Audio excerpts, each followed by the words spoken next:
तो देखिए क्वेश्चन है हमारा, एक व्यक्ति दो प्रकार के चावल खरीदता है जिनके मूल्य क्रमशः 325 रुपए प्रति किलोग्राम और 195 रुपए प्रति किलोग्राम है, और उसने क्रमशः 720 किलोग्राम और 675 किलोग्राम चावल खरीदा। मतलब उसने एक 720 केजी लिया और दूसरा लिया 675 केजी। ओके, अगर उसे पहले प्रकार के चावल को 22% प्रॉफिट पर सेल करता है तो दूसरे प्रकार के चावल को किस प्रॉफिट पर सेल करना चाहिए ताकि उसको ओवरऑल 40% का प्रॉफिट हो, है ना।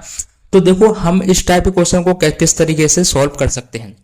सबसे पहले आप देखेंगे यहां हमें दिख रहा है कि एक आपका 22% है, फर्स्ट वाले चावल को 22% के प्रॉफिट पर सेल करता है, और सेकंड वाले का हमसे पूछा है कि सेकंड वाले को किस परसेंटेज पर हमें सेल करना चाहिए प्रॉफिट पर, और ओवरऑल प्रॉफिट यहां पे आपका दिया है 40%। ओके, अब लेकिन इसको निकालने के लिए हमें सबसे पहले लेना होगा इनका हर एक चावल का कॉस्ट प्राइस।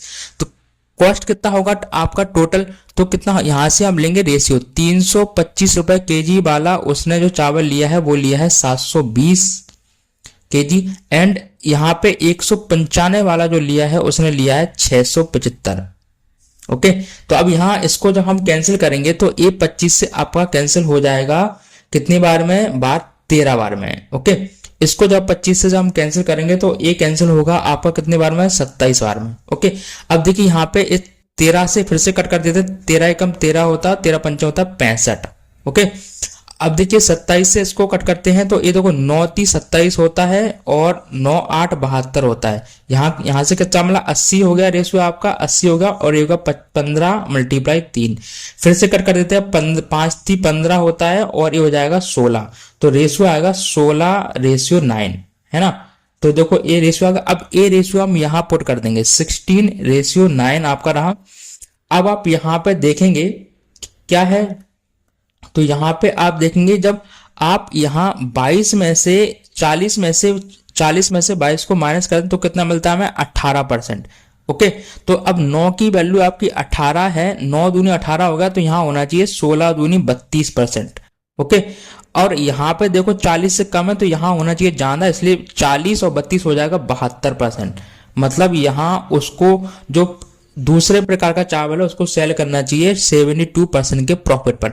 लेकिन अभी हमें निकालना है कि उसको मतलब एक्चुअल अभी हमारा 72 ओनली परसेंटेज आया है, अब हमें निकालना है प्राइस। तो आप प्राइस कैसे निकालेंगे, तो देखो यहाँ पे यदि हम प्राइस देखते हैं तो देखो प्राइस कैसे निकालेंगे, तो सेकंड वाले का प्राइस था 195 रुपए, ठीक है। 195 का हमें कितना निकालना, 72, मतलब 172% निकालना पड़ेगा, इसलिए हम निकालते हैं 1.72।